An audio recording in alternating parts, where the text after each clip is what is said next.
Yun no, what's up mga Jeprox? Kumusta po kayong lahat? Ayos ba tayo dyan? Boy Jepoy na naman nagbabalik. Ito singit ko nga po itong kasi palagi itong nakikita ko sa Facebook at saka sa sa dito na rin sa YouTube.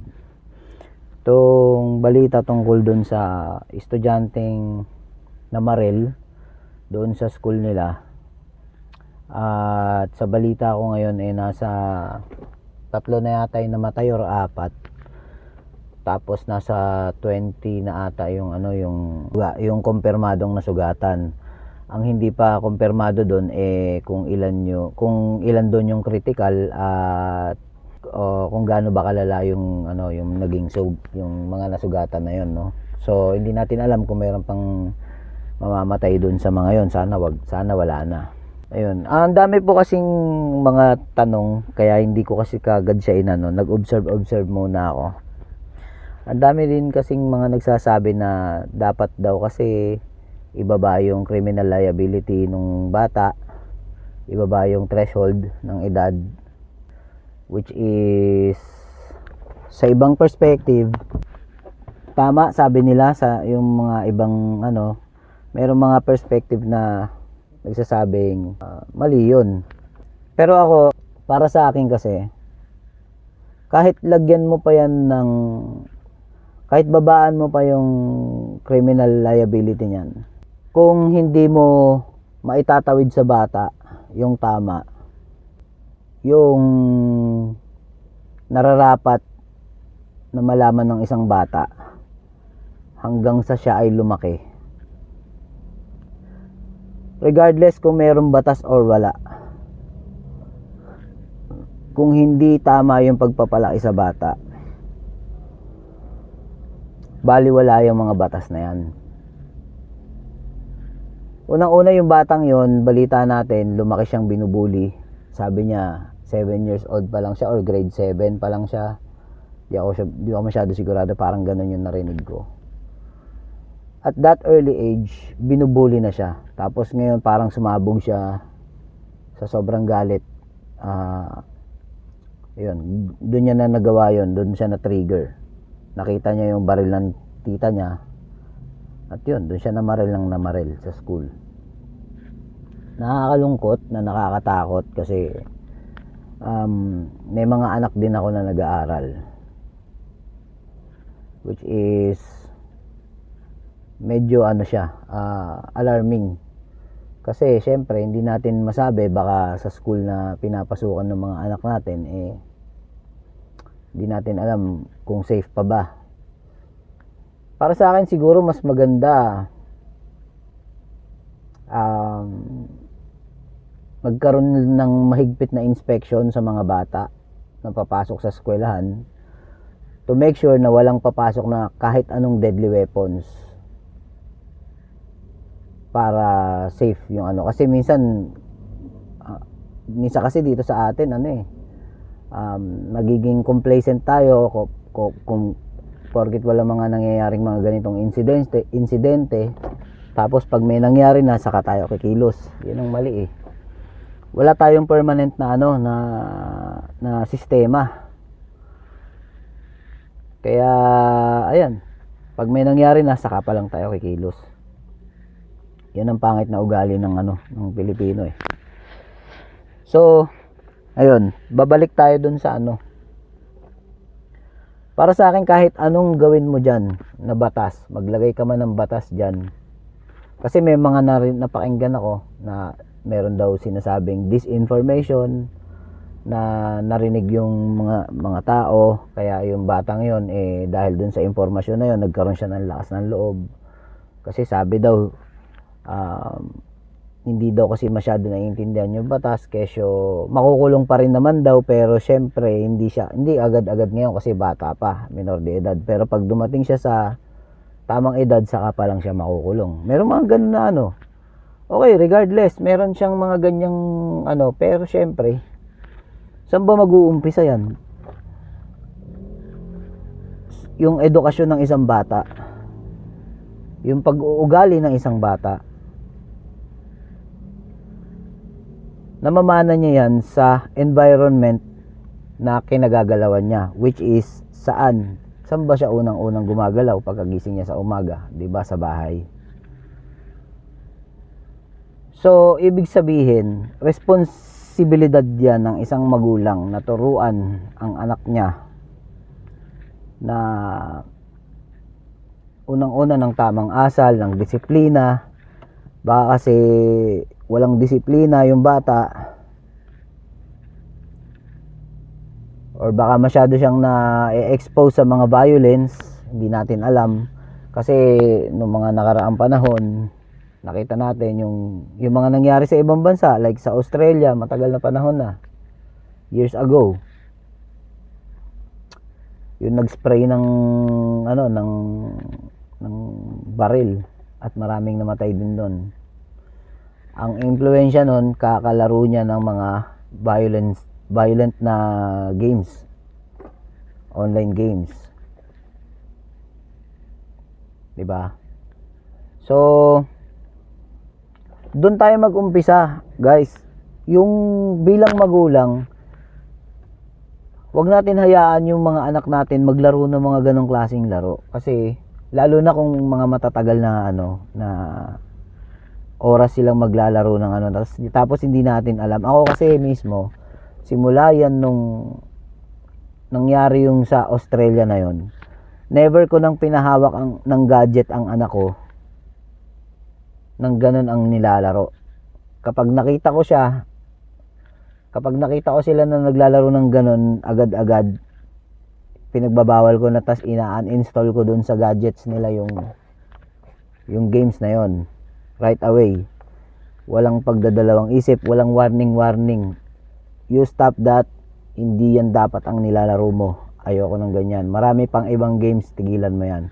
Ganun ang ko sa mga anak ko.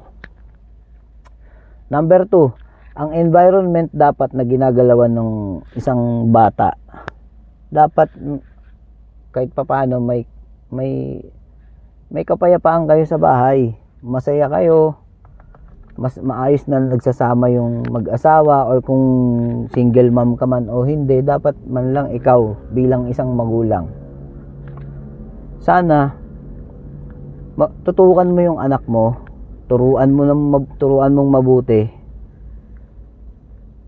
ng tamang asal, nang hindi mo kailangang takutin. Kasi marami sa mga bata ngayon na matitigas ang ulo, ang ginagawa ng mga magulang tinatakot. Humanda ka sa akin, pag ginawa mo yan, humanda ka sa akin. Hindi ganun eh. Hindi dapat ganun. Dapat ipaintindi mo sa bata na mali siya at ituro mo yung tama sa maayos na pakikipag-usap, sa maayos na pagdidisiplina sa kanila. Paminsan-minsan kung kailangan paluin, pero hindi dapat laging doon hahantong, 'di ba? At least magwarning ka man lang na nakakaisa ka na. Nakakadalawa ka na, sa pangatlo tatamaan ka na talaga. Kasi yung mga ganung bagay, pero i-explain mo sa kanya kung bakit mali yung ginawa niya para maunawaan niya. Minsan magkaroon din tayo ng empathy sa anak natin na I understand na ganito yung na gustong-gusto mo maglaro, pero ganito kasi yun, anak. Kapag kasi na masyado kang nababad sa games na yan, it's either magkakaganito ka, magkakaganong ka, etc. Ganon ang magiging ganon tayo bilang magulang sa mga anak natin dapat Tapos higit sa lahat, dapat turuan natin ng pagkatakot sa Diyos yung anak natin. Yun ang pinaka-importante. Kasi pagka may takot sa Diyos ang bata, ako kasi lumaki akong may takot sa Diyos dahil ang unang-una nagturo sa akin ng takot sa Diyos, lola ko. Tinuruan niya ako magdasal. Sabi ko, ano po yun la? Kahit na mali yung kinamulatan kong relihiyon nung una, nakilala kong may Diyos at nagkaroon ako ng takot. At dahil doon, naging attached ako sa Diyos, na natuto akong manalangin sa araw-araw, natuto akong dinala ko yun hanggang sa paglaki ko eh. Kasi doon ko natutunan yung tamang pag-uugali ng isang tao at kung paano magiging mabuting magulang sa anak natin. Ganun. Kaya yung mga ganitong mga pangyayari, ang talagang may kasalanan dyan yung magulang. Bakit? Kasi siguro dahil hindi masyadong kinakausap yung mga anak nila, yung tipong matapos mo silang iire sa mundo, padidehin mo, palakihin mo, pakainin mo, pag-aralin mo, sapat na. Hindi ganon ang essence ng pagiging magulang. Hindi lang ganon. Dapat kaalinsabay ng lahat ng responsibilidad na iniisip na inaakala natin, kaalinsabay din nun yung pagtuturo sa kanila kung paano sila magiging mabuting tao, mabuting pakikipagkapwa. Hindi kasi porket nabibigay mo lahat ng kailangan nila, napoprovide mo lahat yon, sapat na. Hindi ganun. Dapat lahat ibinibigay mo, financially, emotionally, and spiritually. Dapat kumpleto, hindi pwedeng kulang yung tatlong yun. Ganun natin akayin. Grabe, no? Isipin mo, pagkatapos nung may pinagbabaril, tapos kaninang umaga may nakita ko. Hindi ko alam kung totoo, ha? Kasi inundayan ng saksak yung mga kaklase niya. Tapos sumisigaw. May naririnig ako sigaw, aray ko. So ibig sabihin Pilipino yun. Pero hindi natin alam, parang edited siya. Hindi natin alam kasi yung mga unday na saksak na gano'n, wala naman ako nakikitang dugo sa kamay ng bata. Tsaka yung wala naman naging bahid ng dugo yung mga damit nila. Pero parang totoo kasi nagtakbuhan. Pero hindi natin alam. Hindi natin sigurado, kaya hindi ko na ipe-play dito yon. Baka ano pa tayo ng fake news. Pero syempre, totoo man yun o hindi, very alarming pa rin yun, guys. Nakakalungkot nangyayari ito sa Pilipinas, no? Na yung krimen umaabot na sa mga bata. Ako bilang magulang, syempre nag-aalala na rin. Sana lahat ng mga eskwelahan maging dito, red alert sa kanila to. Na maging mahigpit kayo, parang awa nyo na. Yung eskwelahan nyo, bago kayo magpapasok ng estudyante, make sure lahat na inspect nyo, na walang makakapasok na deadly weapon dyan kahit gaano kaliit. Kasi kaming mga magulang nag-aalala din. So kayo mga kababayan, kasi ako hindi ko na yung nagiging argumento nyo tungkol dun sa sa threshold, mali eh. It doesn't make any sense talaga para sa akin, no?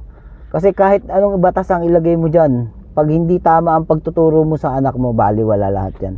Ako na sinasabi ko sa inyo. Turuan nyo ang bata sa daan na dapat niyang lakaran upang pagka lumaki siya, ay hindi niya hihiwalayan. Yan ang nasa Biblia. Yun din ang tumanim sa akin simula nung bata pa ako. Tinuruan ako ng lola ko. Kahit Katoliko pa ako nun, naturuan ako ng takot sa Diyos, at yun ang nagpalaki sa akin. Na lubos kong ipinagpapasalamat sa Diyos kasi simula pagkabata ko, hindi ako nalayo sa Kanya.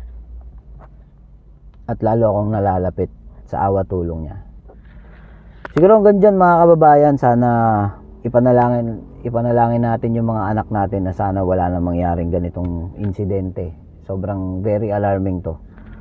Nakakatakot na. Sobrang mapanganib na talaga ng mundo ngayon. Manalangin tayo palagi sa araw-araw, lalo na sa mga panahong hindi natin sila nababantayan. Ingatan nawa tayo ng Panginoon. Salamat po sa lahat mga kababayan, mga kapatid. Mahalin po natin ang Pilipinas kahit nahihirapan na tayong lahat. Peace out.